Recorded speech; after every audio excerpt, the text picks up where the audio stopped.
রাধে রাধে বন্ধুরা, কখনো কি ভেবে দেখেছেন আপনি হয়তো কারো কোনোদিন কোনো ক্ষতি করেননি, অথচ হঠাৎ করে এমন কেউ আপনার জীবনে চলে এলো যে আপনার জীবনটা একেবারে অতিষ্ঠ করে তুলল। আবার কখনো দেখবেন কোনো অচেনা মানুষ বিনা স্বার্থে আপনার জীবনের সবচেয়ে বড় উপকারটা করে দিয়ে চলে গেল। কেন হয় এমন? এই সব কিছুর পেছনে কি কোনো অদৃশ্য সুতো কাজ করছে? হ্যাঁ, করছে। আর সেই সুতোর নামই হল কর্ম বা ঋণানুবন্ধ। আজ আমি আপনাদের পরম পূজ্য শ্রী প্রেমানন্দ মহারাজজির বলা এমন কিছু গভীর কথা আর দুটো লোমহর্ষক সত্য ঘটনার কথা শোনাব, যা শোনার পর জীবন সম্পর্কে আপনার দেখার দৃষ্টিভঙ্গিটাই হয়তো পুরোপুরি বদলে যাবে। তাই চোখ বন্ধ করুন আর খুব মন দিয়ে শুনতে থাকুন। পূজ্য প্রেমানন্দ মহারাজজি তার এক অমৃতময় প্রবচনে আমাদের অর্থাৎ সাধারণ মানুষদের উদ্দেশ্যে বলছেন, এই পৃথিবীতে প্রত্যেকটা জীব, সে মানুষ হোক বা পশু পাখি, সবাই নিজের অজান্তেই নিত্য নিরন্তর একটা কর্মের জাল বনে চলেছে, আর সেই জালের ভেতরেই নিজেকেই নিজে বন্দি করে ফেলছে।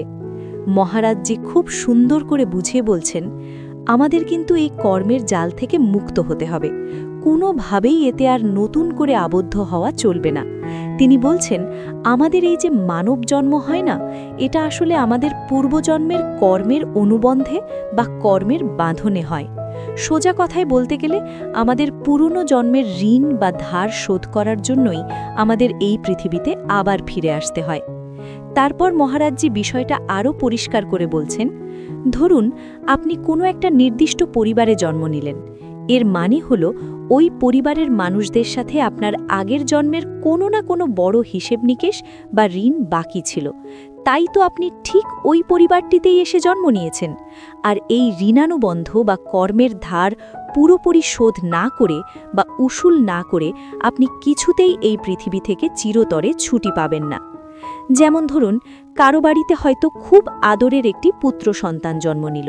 জন্মের পর থেকেই তার পেছনে বাবা মায়ের রাশি রাশি টাকা খরচ হওয়া শুরু হলো। তারপর সেই ছেলেটি যখন বড় হলো, তখন সে চরম অবাধ্য হয়ে উঠল। সে হয়তো বাবা মাকে মারধর করছে, গালিগালাজ করছে, আর পুরো পরিবারকে দিনের পর দিন শুধু কষ্টের পর কষ্ট দিয়ে যাচ্ছে। মহারাজজি বলছেন, ভাববেন না এটা অকারণে হচ্ছে, এটা আসলে ওই বাবা মায়েরই পূর্বজন্মের কোনো কর্মের ফল। ওই ছেলেটি তাদের কাছে তার আগের জন্মের কোনো পাওনা হিসেব কড়াই গণ্ডাই উসুল করতে এসেছে। আবার অন্যদিকে ভেবে দেখুন, কেউ হয়তো জন্ম থেকেই এমন শক্তিহীন, বুদ্ধিহীন বা পাগল হয়ে জন্মালো যে বাবা মাকে সারাটা জীবন ধরে তার সেবা করে যেতে হয়। এর মানে হলো সেও আগের জন্মের কোনো ঋণ উসুল করতে এসেছে। কিন্তু সব সময় যে খারাপ হবে তা কিন্তু নয়। তারপর প্রেমানন্দ মহারাজজি বলছেন, আবার এমনও তো হয় পরিবারের এমন কোনো সদস্য এলো, যেমন ধরুন বাড়িতে বউ হয়ে কেউ একজন এলো, আর সে আসার পর থেকেই সবার হৃদয়ে এক অদ্ভুত আনন্দ ছড়িয়ে পড়ল। পুরো পরিবারে যেন সুখের বন্যা বয়ে গেল। আসলে সারা জীবন ধরে আপনাদের ওই সুখটুকু দেওয়ার জন্যই তার জন্ম হয়েছে। সে আপনাদের সুখ দিয়ে নিজের আগের জন্মের ঋণ থেকে মুক্ত হয়ে গেল। আবার উল্টো দিকে এমনও কেউ কেউ জীবনে আসে যে আসা মাত্রই সংসারে এক ভয়ঙ্কর বিবাদ শুরু করে দেয়, আপনজনদের মাঝখানে একটা অদৃশ্য দেওয়াল তুলে দেয়। রাত দিন শুধু ঝগড়া, মারপিট আর অশান্তি করে পুরো জীবনটাকেই নরক বানিয়ে দেয়। মহারাজজি খুব স্পষ্ট করে বলছেন, এরা সবাই আসলে আপনাদের কাছে নিজেদের পুরনো হিসেব চুকিয়ে দিতে এসেছে, কারণ এই পৃথিবীতে ঋণ শোধ না করে কেউ কোনোদিন যেতে পারে না। অনেক সময় আমরা ভাবি, ওই লোকটাকে তো আমি চিনিই না, জীবনে কোনোদিন দেখিও নি, তাহলে সে আমার সাথে এমন খারাপ ব্যবহার করল কেন? মহারাজজি এই বিষয়ে বলছেন, অনেক জন্মে অনেক অচেনা লোকের সাথে আমরা যে ভালো বা মন্দ ব্যবহার করেছিলাম, সেটা কিন্তু আমাদের কাছে ফিরে আসবেই। হয়তো কোনো লোককে আপনি চেনেনই না, রাস্তায় হঠাৎ একদিন দেখা হলো, একটু ধাক্কা লাগলো, আর সে কোনো কথা না শুনেই আপনাকে মারধর শুরু করে দিল, নোংরা গালিগালাজ করতে লাগলো। তখন আপনি কি করবেন? মহারাজজি বলছেন, চুপচাপ সহ্য করে নিন। কেন জানেন? কারণ এটা আপনারই পুরনো হিসেব, আগের জন্মের হিসেব। আমাদের হয়তো তার সাথে এই জন্মে কোনো শত্রুতা ছিল না, তাকে মারার কোনো পরিকল্পনাও ছিল না, কিন্তু হঠাৎ করেই ঘটনাটা ঘটে গেল। সে আমাদের অকারণে গালি দিচ্ছে বা মারছে, কারণ এটাই আমাদের কর্মের পাওনা ছিল। তাই চুপচাপ সহ্য করে যাওয়াই সবচেয়ে বুদ্ধিমানের কাজ।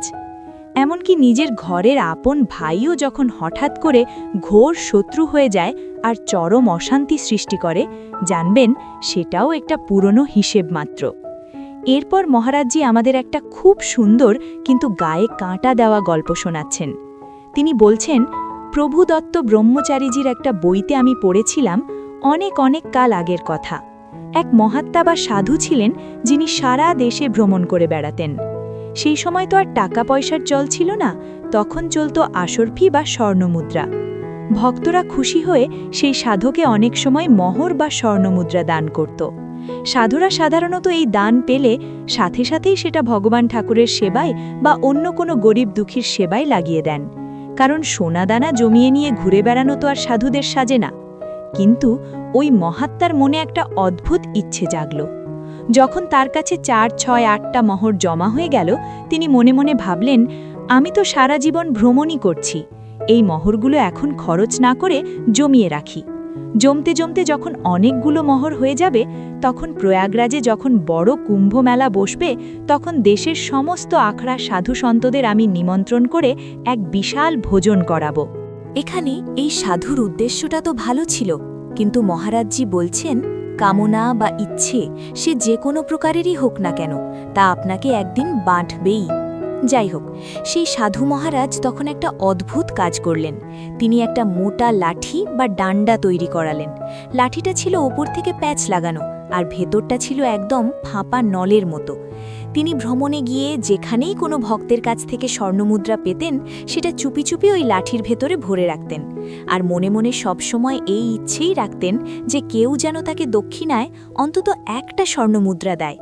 মহারাজজি আমাদের সাবধান করে বলছেন, এই জন্যেই বলা হয় প্রভু যা চান তাই হোক। নিজের মনে কখনো কোনো জোরদার ইচ্ছে পুষে রাখতে নেই। নিজের ইচ্ছেটাকে সবসময় প্রভুর ইচ্ছের সাথে মিলিয়ে দিতে হয়। তো ধীরে ধীরে ওই মহাত্মার সেই লাঠিটা একেবারে স্বর্ণমুদ্রায় ভরে গেল। আর এদিকে মহাত্মাও অধীর আগ্রহে অপেক্ষা করতে লাগলেন কবে সেই কুম্ভমেলা আসবে। অবশেষে একদিন প্রয়াগে কুম্ভমেলা শুরু হলো। সাধু বাবা তার সেই মোহরে ভরা লাঠিটা নিয়ে রওনা দিলেন প্রয়াগের উদ্দেশ্যে। কিন্তু রাস্তা তো অনেক লম্বা। পথে একটা গ্রামের কাছে এসে সন্ধে হয়ে গেল।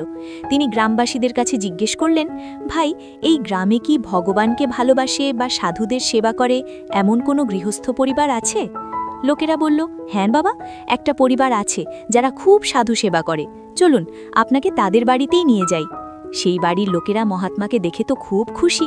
তারা তাকে বাড়িতে নিয়ে গেল, খুব যত্ন করে বসার জায়গা দিল, আর রাতের বেলা থালা ভর্তি করে সুস্বাদু হালুয়া আর পুরি খেতে দিল। খাওয়া দাওয়ার পর বাড়ির মালিক যখন খুব ভক্তিভরে মহাত্মার পা টিপে দিচ্ছিলেন, ঠিক তখনই তার নজর পড়ল সাধু বাবার ওই লাঠিটার দিকে। লোকটা মনে মনে ভাবল, আরে লাঠিটা এত মোটা কেন, আর ওপরের দিকটায় একটা প্যাঁচ বা ঢাকনার মতো কেন মনে হচ্ছে? নিশ্চয়ই এই লাঠির ভেতরে কোনো বড় রহস্য লুকিয়ে আছে। এদিকে সারা দিনের ক্লান্তিতে আর পেট ভরে খাওয়ার পর মহাত্মা তো গভীর ঘুমে আচ্ছন্ন হয়ে পড়লেন।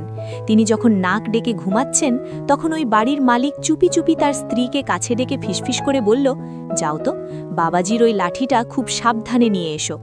স্ত্রী লাঠিটা নিয়ে আসতেই লোকটা খুব সাবধানে ওপরের প্যাচটা খুলল, আর খুলতেই ঝনঝন করে ভেতর থেকে বেরিয়ে এলো শত শত চকচকে স্বর্ণমুদ্রা। সেই চকচকে সোনা দেখে স্বামী স্ত্রীর তো চোখ একেবারে ছানা বড়া। তারা আনন্দে আত্মহারা হয়ে ভাবল, আহা, ভগবান তো আমাদের দিকে মুখ তুলি চেয়েছেন। এমন সাধু যদি রোজ আমাদের বাড়িতে আসতো, তাহলে তো আমরা রাজা হয়ে যেতাম। তারপর ওই লোভী লোকটা তার স্ত্রীকে বলল, শোনো, এক্ষুনি যাও, এই সোনার মোহরগুলোর ঠিক সমান মাপের আর ওজনের কিছু ছোট ছোট পাথর বা কঙ্কর বাইরে থেকে কুড়িয়ে নিয়ে এসো। স্ত্রীও তাই করল। মহাত্মা তখনও ক্ষীরপুরি খেয়ে আরাম করে ঘুমাচ্ছেন, আর এদিকে তারা সারা রাত ধরে বসে বসে পরিকল্পনা করে সব মোহরগুলো নিজেদের কাছে লুকিয়ে ফেলল, আর মোহরের বদলে লাঠির ভেতরটা ভর্তি করে দিল ওই রাস্তার পাথর দিয়ে। তারপর প্যাচটা ভালো করে আটকে লাঠিটা যেমন ছিল ঠিক তেমনভাবেই মহাত্মার মাথার শিররে রেখে দিল। তারপর সকাল হলো। মহাত্মা ঘুম থেকে উঠলেন। তিনি লাঠিটা হাতে তুলে দেখলেন ওজন তো ঠিকই আছে। তিনি তো আর স্বপ্নেও ভাবেননি যে এমন একটা ভক্ত পরিবার এমন জঘন্য প্রতারণা করতে পারে। মহারাজজি বলছেন, বড় মানুষেরা খুব চতুর হয় ঠিকই, কিন্তু তারা এটা বোঝে না যে এই কর্মের ফল কতটা ভয়ঙ্কর হতে পারে। ওই পরিবারের কোনো সন্তান ছিল না ঠিকই, কিন্তু তাদের ধনের প্রতি প্রবল লোভ ছিল। মহারাজজি আমাদের সবাইকে সাবধান করে বলছেন, খুব সাবধান। সাধু মহাত্মাদের কাছে যে অর্থ থাকে তা হয়তো গৃহস্থদের কাছ থেকেই আসে, কিন্তু কেউ যদি কখনো জোর করে বা ছল চাতুরি করে সেই টাকা কেড়ে নেয়, তবে সেই টাকা তার জীবনে চরম বিনাশ বা ধ্বংস ডেকে আনে। আজ পর্যন্ত পৃথিবীর ইতিহাস এটাই প্রমাণ করেছে। হয়তো সেই লোভী স্ত্রী পুরুষের এই জ্ঞানটুকু ছিল না, বা লোভের বশবর্তী হয়ে তারা সব ভুলে গিয়েছিল। যাই হোক, মহাত্মা তো কিছুই বুঝতে না পেরে সেই পাথলে ভরা লাঠি নিয়ে প্রয়াগে পৌঁছে গেলেন। সেখানে একটা বড় আখড়ায় গিয়ে উঠলেন। আখড়ার প্রধান বা মহন্তকে গিয়ে হাত জোর করে প্রার্থনা করলেন, মহারাজ, আমার জীবনের একটা বড় স্বাদ আছে। আগামীকাল আপনি সমস্ত আখড়ার সাধুদের নিমন্ত্রণ করুন। আমি সব সাধুদের পেট ভরে ভোজন করাতে চাই আর সবাইকে দক্ষিণা দিতে চাই। মহন্ত তো শুনে খুব অবাক। তিনি ভাবলেন, এ তো অনেক বড় ব্যাপার।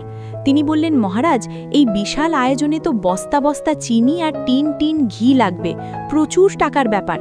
মহাত্মা খুব আত্মবিশ্বাসের সাথে বললেন, আপনি কোনো চিন্তা করবেন না, আপনি শুধু সবকিছুর ব্যবস্থা করুন, পাই টু পাই হিসেব আমি মিটিয়ে দেব, আমার কাছে পর্যাপ্ত ব্যবস্থা আছে। মহন্ত একটু ইতস্তত করে বললেন, ঠিক আছে, কিন্তু খরচের জন্য আমাকে কিছু টাকা তো আগে দিন। মহাত্মা মনে মনে ভাবলেন, এখন যদি সবার সামনে আমি এই লাঠি খুলে মোহর দিই আর লোকে যদি সেটা জেনে যায়, তাহলে তো মেলাতে চুরি ডাকাতি হয়ে যেতে পারে। তাই তিনি বললেন, আপনি চিন্তা করবেন না, ভান্ডারা বা খাওয়া দাওয়ার শেষে আমি একবারে সব টাকা আপনাকে মিটিয়ে দেব।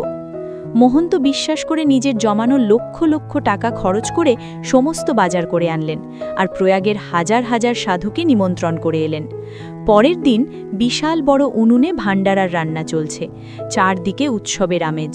তখন মহন্ত এসে মহাত্মাকে বললেন, মহারাজ, দেখুন রান্না প্রায় শেষের দিকে, সন্তরাও সবাই আসতে শুরু করেছেন। এবার আপনি অর্থের ব্যবস্থা করুন, কারণ আমার সামর্থ্য আর নেই। এবার সন্তদের দক্ষিণা দিতে হবে, আর যাদের কাছ থেকে আমি মালপত্রের জন্য টাকা ধার করেছি তাদেরও তো মেটাতে হবে। মহাত্মার তো নিজের লাঠির ওপর পূর্ণ বিশ্বাস ছিল। তিনি হাসি মুখে সবার সামনে লাঠির প্যাচটা খুললেন, কিন্তু এ কি, ভেতর থেকে মোহরের বদলে মাটিতে ঝরে পড়ল এক গাদা রাস্তার পাথর। ভাবতে পারেন সেই মুহূর্তে ওই মহাত্মার মনের অবস্থা কি হয়েছিল? হাজার হাজার সাধুকে তিনি নিমন্ত্রণ করেছেন, বিশাল রান্না তৈরি, আর তিনি মহন্তকে পাথর দেখাচ্ছেন। মহন্ত রাগে আর হতাশায় ফেটে পড়ে বললেন, মহারাজ, আপনি তো আমাকে পথে বসিয়ে দিলেন, আপনি আমার সর্বনাশ করে দিলেন। এত বড় আয়োজন আর আপনি আমাকে এই পাথর দেখাচ্ছেন, আপনি আমাকে একেবারে বরবাদ করে দিলেন।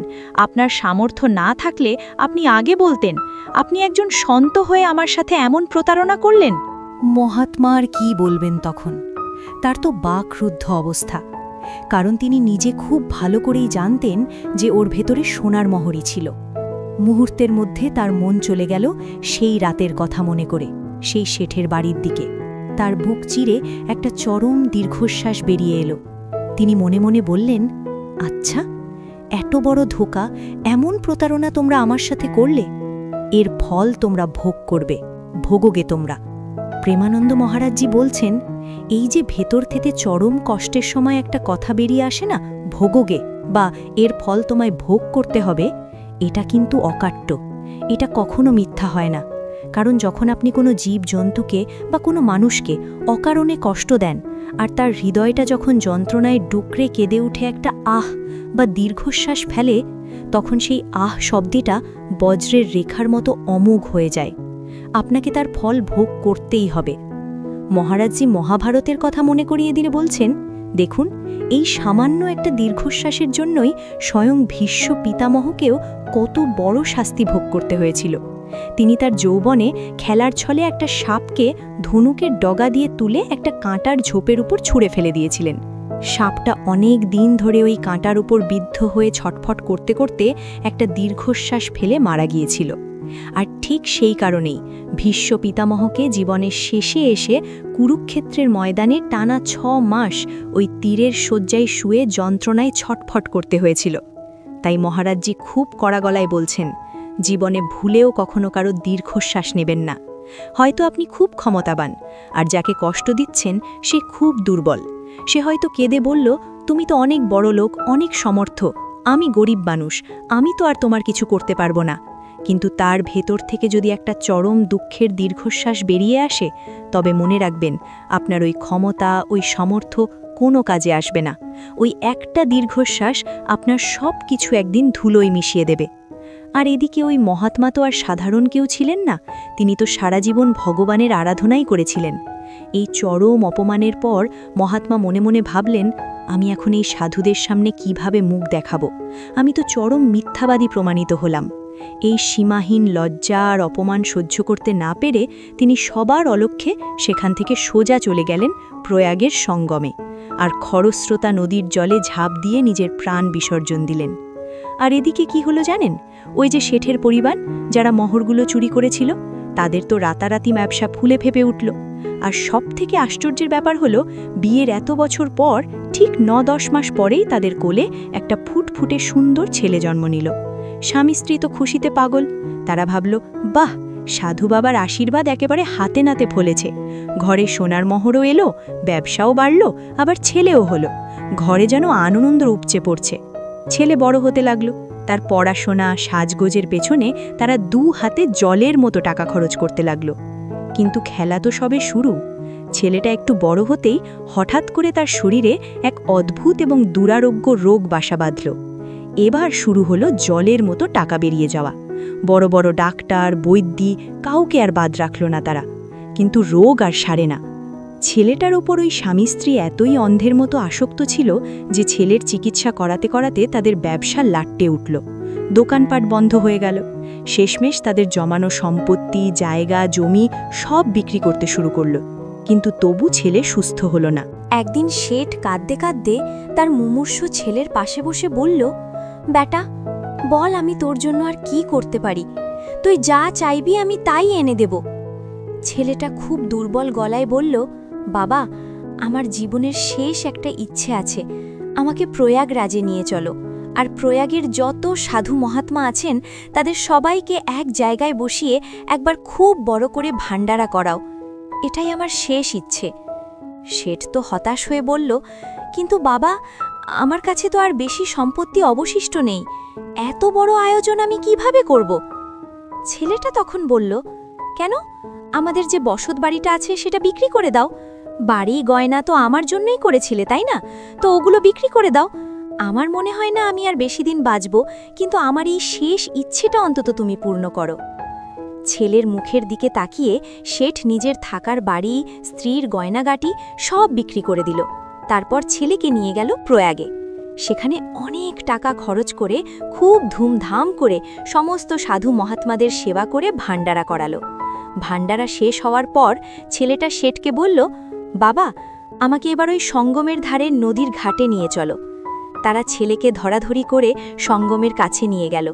সেখানে পৌঁছনো মাত্রই ছেলেটা হঠাৎ করে তার বাবা মায়ের দিকে এক অদ্ভুত দৃষ্টিতে তাকালো। তার গলার স্বর পুরো বদলে গেল। সে শেঠকে বলল, কিরে, কিছু বুঝলি? তুই চুরি করেছিলি আর আমি তোর কাছ থেকে সেটা কড়ায় গণ্ডায় ছিনিয়ে নিয়েছি। আজ তোর কাছে আর কানা করিও অবশিষ্ট নেই, একদম ভিখারি হয়ে গেছিস তুই। এবার শুধু এই মায়া, মমতা আর ছেলের প্রতি আসক্তিতে সারা জীবন জ্বলে পুড়ে মর, আর শেষমেশ নরকে গিয়ে পৌঁছবি তুই। জানিস আমি কে? আমিই হলাম সেই মহাত্মা যার জমানো সোনার মোহর তুই ওই রাতে চুরি করেছিলি। এই কথা বলেই ছেলেটা বাবা মায়ের সামনেই শেষ নিঃশ্বাস ত্যাগ করল। মহারাজজি বলছেন, দেখুন, এই হলো কর্মের চরম খেলা, এই হলো ঋণানুবন্ধ। সামান্য মোহরের মায়ায় পড়ে ওই মহাত্মাকে পুনরায় জন্ম নিতে হলো, আর ওই লোভী বাবা মাকে চরম দুর্গতি আর যন্ত্রণার আগুনে সারা জীবন ধরে পুড়তে হলো। তাই মহারাজজি আমাদের সবাইকে খুব সতর্ক করে বলছেন, একদম সজাগ থাকুন।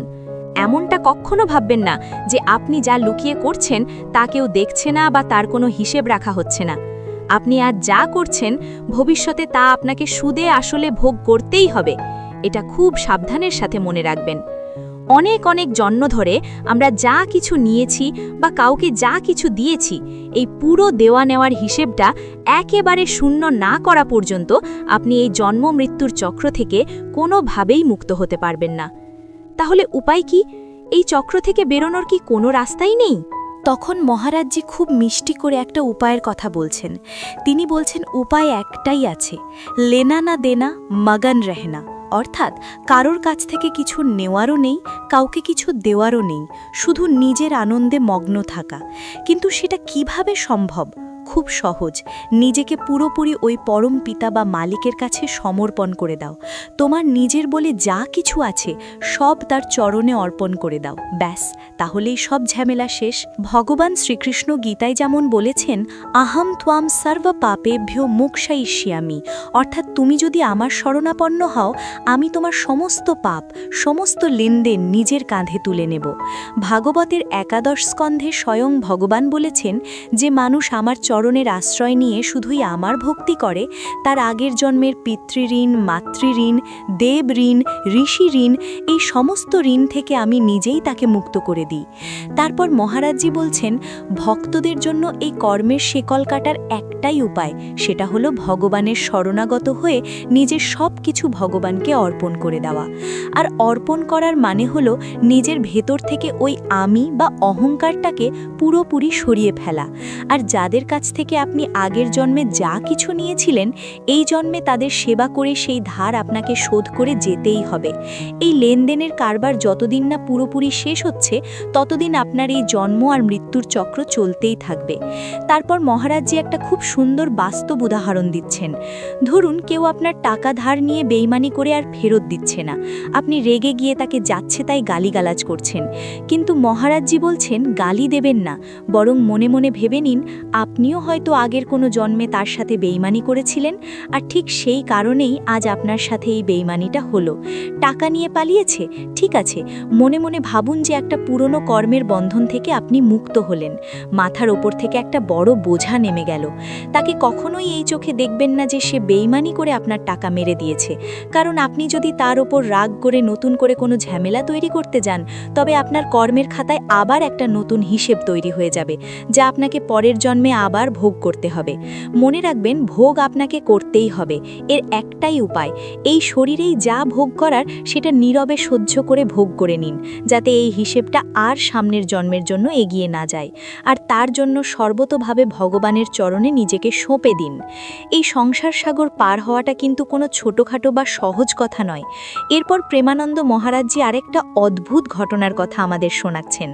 তিনি বলছেন, এক মহাত্মা ছিলেন যিনি একেবারে ছোটবেলা থেকেই খুব নিষ্ঠা ভরে ভগবানের নাম জপ আর ভজন করতেন। তিনি সব সময় নিজের কাছে একটা ছোট শালগ্রাম শিলা রাখতেন, আর সারাদিন শুধু সেই শালগ্রামের পুজো, নাম জপ আর এক জায়গা থেকে অন্য জায়গায় ঘুরে বেড়াতেন। তখন তার ভরপুর যৌবনকাল। একদিন তিনি গঙ্গা নদীর তীরে বসে তার ঠাকুরকে একটা পবিত্র জায়গায় বসিয়ে রেখে নিজে গঙ্গা স্নান করার জন্য জামা কাপড় খুলছিলেন। আর ঠিক সেই সময়েই কোথা থেকে হঠাৎ করে হাতে বড় বড় বল্লম, তলোয়ার আর ধারালো অস্ত্রশস্ত্র নিয়ে প্রায় 90 জন ভয়ঙ্কর চেহারার লোক তাকে চারদিক থেকে গোল করে ঘিরে ধরল। তখন তারা চিৎকার করে বলতে লাগলো, মারো, মারো ওকে, একেবারে কুচিয়ে কেটে ফেল ওকে। মহাত্মা তো ভয়ে কাঁপতে কাঁপতে হাত জোড় করে তাদের বললেন, ভাই সব, আমি তো একজন সামান্য সাধু মানুষ, আমি আপনাদের কি এমন বড় অপরাধ করেছি যে আপনারা আমাকে এভাবে মারতে চাইছেন? কিন্তু কে শোনে কার কথা? তারা রাগে ফুঁসছে, কেউ কোনো কথাই শুনছে না। তখন মহাত্মা খুব শান্ত গলায় বললেন, দেখুন, আপনারা সংখ্যায় 90 জন, আর আমার হাতে নিজেকে বাঁচানোর মতো কোনো অস্ত্রই নেই। আপনারা তো আমাকে মেরেই ফেলবেন, আমি তো আর পালাতে পারবো না। তাই মৃত্যুর আগে আমার একটা শেষ ইচ্ছে আছে। আপনারা আমাকে শুধু একবার গঙ্গায় একটা ডুব দিতে দিন, আর আমার ওই ঠাকুরটাকে একবার স্নান করিয়ে নিতে দিন। তারপর আপনারা নিশ্চিন্তে আমাকে মেরে ফেলবেন, আমি কোনো বাধা দেব না। ভগবানের কি অদ্ভুত লীলা! ওই খুনি লোকগুলো মহাত্মার এই কথা শুনে সত্যিই চুপচাপ দাঁড়িয়ে পড়ল। মহাত্মা ধীরে ধীরে গঙ্গার জলে নেমে স্নান করলেন, আর চোখ বন্ধ করে ভেতর থেকে খুব করুণ সুরে ভগবানকে ডাকতে লাগলেন, প্রভু, এ তোমার কেমন লীলা দয়াময়! তুমি ছাড়া তো এই পৃথিবীতে আমার আর কেউ নেই, আর এই লোকগুলো আজ অকারণে আমাকে টুকরো টুকরো করে কেটে ফেলতে চাইছে। কেন প্রভু? আর ঠিক তখনই মহারাজজি বলছেন, স্বয়ং ভগবান ওই মহাত্মার অন্তরে একদম বুকের ভেতর কথা বলে উঠলেন। ভগবান বললেন, শোনো, তুমি একদম ভয় পেও না। তুমি শুধু আমার ধ্যানে সম্পূর্ণ মগ্ন হয়ে তোমার এই শরীরটা আজ ত্যাগ করো। এই যে লোকগুলো আজ তোমাকে মারতে এসেছে না, এটা আসলে আমার ভজন করারই একটা শ্রেষ্ঠ ফল। তুমি হয়তো জানো না, তুমি তোমার আগের এক জন্মে চরম হিংসার বশবর্তী হয়ে এই ৯০ জন মানুষকে খুব নিষ্ঠুরভাবে হত্যা করেছিলে। আর সেই কর্মের ফল অনুযায়ী তোমাকে অন্তত আরও ৯০ বার নতুন করে জন্ম নিতে হতো। আর এই ৯০ জন লোক প্রতি জন্মে একজন একজন করে এসে তোমাকে ঠিক এভাবেই হত্যা করত। কিন্তু তুমি যে সারা জীবন ধরে এত ভক্তিভরে আমার নাম জপ করেছ, এটা হলো তারই প্রতাপ। আমার ভজনের জোরে আজ তোমার ওই ৯০ জন্মের হিসেব আমি এই এক জন্মেই একেবারে চুকিয়ে দিচ্ছি। তুমি চোখ বন্ধ করে শান্ত হয়ে আমার ধ্যানে মগ্ন হয়ে যাও। আমার আশীর্বাদে ওদের অস্ত্রের কোনো আঘাত, কোনো যন্ত্রণাই তুমি তোমার শরীরে বিন্দু পরিমাণও অনুভব করতে পারবে না। ওদের অস্ত্র ছোঁয়ার আগেই সম্পূর্ণ স্বাভাবিক আর ব্যথাহীন এক মূর্ছা অবস্থায় তোমার প্রাণ আমার কাছে চলে আসবে। আর সত্যি একেবারে হুবহু তাই হল। লোকগুলো যখন তাকে আঘাত করতে এলো, তার আগেই তিনি গভীর ধ্যানে শান্তিতে শরীর ত্যাগ করলেন। মহারাজজি এই গল্পটা বলে আমাদের বোঝাচ্ছেন, এই বিষয়টা খুব ভালো করে মাথার ভেতর ঢুকিয়ে নিন। এই কর্মের হিসেব বা ঋণানুবন্ধ জিনিসটা কতটা গভীর, কেউ এর হাত থেকে ছাড় পায়নি। এমনকি স্বয়ং ভগবান যখন রাম বা কৃষ্ণরূপে পৃথিবীতে এসেছিলেন, তাকেও এই নিয়ম মানতে হয়েছিল। যখন ভগবানকে অভিশাপ দেওয়া হয়েছিল যে তার বংশের বিনাশ হবে, ভগবান মাথা পেতে সেটা মেনে নিয়েছিলেন। ভগবান শ্রীকৃষ্ণ যখন তার লীলা শেষ করে পরম ধামে ফিরে যাচ্ছেন, তখন ওই ব্যাধের ছোড়া যে তীরের ডগাটা তার শ্রীচরণে এসে বিদ্ধ হয়েছিল, জানেন সেটা কি ছিল? সেটা ছিল আগের জন্মের কোনো এক ঘটনার প্রতিশোধ। ভগবান সেটা হাসি মুখে স্বীকার করেছিলেন। রামা অবতারে বানরদের সাহায্য নেওয়া, নারদ মুনির অভিশাপ মাথা পেতে নেওয়া, ভগবান কখনো নিজের নিয়মের বাইরে গিয়ে কিছু করেননি। মহারাজজি বলছেন, এই লীলা বা কর্মের ফল এই শরীরেই আমাদের ভোগ করতে হবে। হ্যাঁ, এটা ঠিক যে যদি আপনি খুব মন দিয়ে ভগবানের নাম করেন, ভজন করেন, তাহলে ভগবান আপনার পাহাড় সমান বড় কষ্টকে একদম ছোট্ট একটা সর্ষের দানার মতো করে আপনার ভোগটা কাটিয়ে দেবেন। কিন্তু যাতে পরের বার আর কোনো নতুন শরীর নিয়ে এই পৃথিবীতে জন্ম নিতে না হয়, তার জন্য সর্বতোভাবে ভগবানের চরণে নিজেকে সঁপে দিতে হবে। মহারাজজি সবশেষে একটা খুব সুন্দর আর সহজ উদাহরণ দিয়ে পুরো বিষয়টা আমাদের বুঝিয়ে দিচ্ছেন। ধরুন, আপনি বাজারে একটা বড় দোকান খুলে বসেছেন।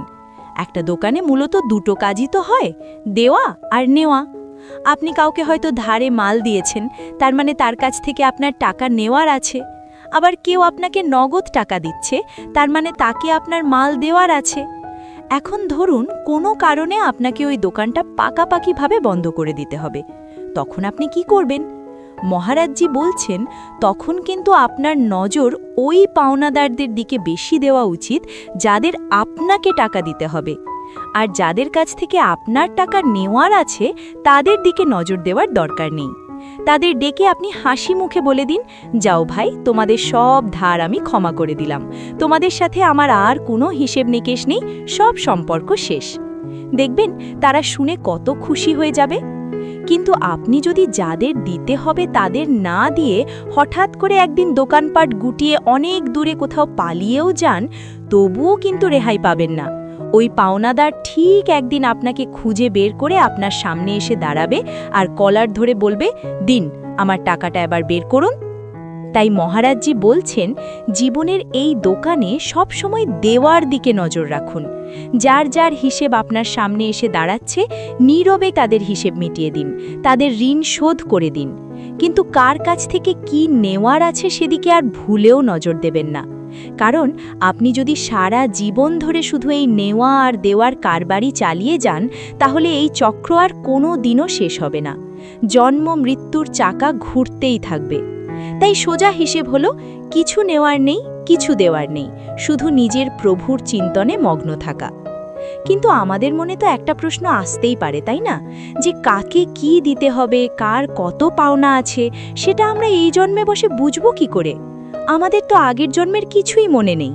এর উত্তরে মহারাজজি খুব সুন্দর করে হাসতে হাসতে বলছেন, আমাদের এটা মনে রাখার কোনো দরকারই নেই, আমরা তো কিছুই জানি না।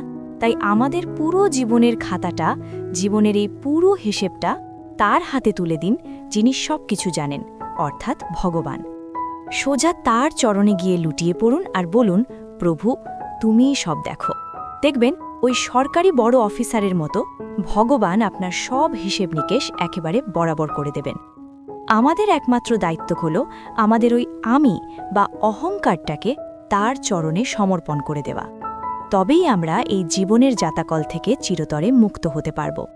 মহারাজজি শেষে বলছেন, শ্রী ভাইজি মহারাজ একটা খুব সুন্দর কথা বলতেন, বৃন্দাবনবাসীদের হৃদয়ে যে ভগবানের প্রতি ভালোবাসার বা প্রেমের আগুন জ্বলে, সেই প্রেমাগ্নিতে যদি আমাদের সমস্ত পুরনো কর্ম একবার ভস্ম হয়ে যায় বা পুড়ে ছাই হয়ে যায়, তবে বিশ্বাস করুন তিলমাত্র দুঃখ আপনাকে আর কোনোদিন ভোগ করতে হবে না। কারণ হৃদয়ে একবার সেই পবিত্র প্রেমের প্রাদুর্ভাব হলেই পৃথিবীর সমস্ত দুঃখ কষ্ট চিরতরে নাশ হয়ে যায়। সেই মহাপ্রেমে সমস্ত পাপ ভস্ম হয়ে যায়, মনের ভেতরের সব অশান্তি ধুয়ে মুছে যায়, এমনকি সংসারের কোনো আগুনের আঁচ আপনাকে স্পর্শও করতে পারবে না। যখন কারো অন্তরে ভগবানের প্রতি সেই সত্যিকারের প্রেম জেগে ওঠে, তখন হয়তো দেখা যাবে সেই সাধকের জীবনে হঠাৎ করে দুঃখের পাহাড় ভেঙে পড়েছে, তার নিজের পরিবার তার বিরুদ্ধে চলে গেছে, শরীর হয়তো কঠিন রোগে আক্রান্ত হয়েছে, চারিদিকে শুধু অভাব আর অব্যবস্থা, এত কিছু হচ্ছে, তবুও দেখবেন ওই মানুষটার হৃদয়ের ভেতরে এক ফোঁটাও কোনো দুঃখ বা হতাশা নেই। সে এক অদ্ভুত আনন্দে মগ্ন হয়ে আছে। এটাই হলো ভগবানের প্রেমের আসল সামর্থ্য বা ক্ষমতা।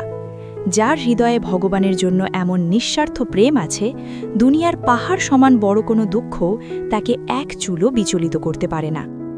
তাহলে বন্ধুরা, আজকের মতন এটুকুই। আর তোমরা যদি প্রেমানন্দ মহারাজের হিন্দি ভিডিওগুলো এইভাবে বাংলায় শুনতে চাও, তাহলে এই চ্যানেলটিকে সাবস্ক্রাইব করে বেল আইকনটা অন করে দাও, কারণ আমরা প্রেমানন্দ মহারাজের হিন্দি ভিডিওগুলো বাংলায় রূপান্তরিত করে থাকি। তাহলে দেখা হবে পরের ভিডিওতে। রাধে রাধে।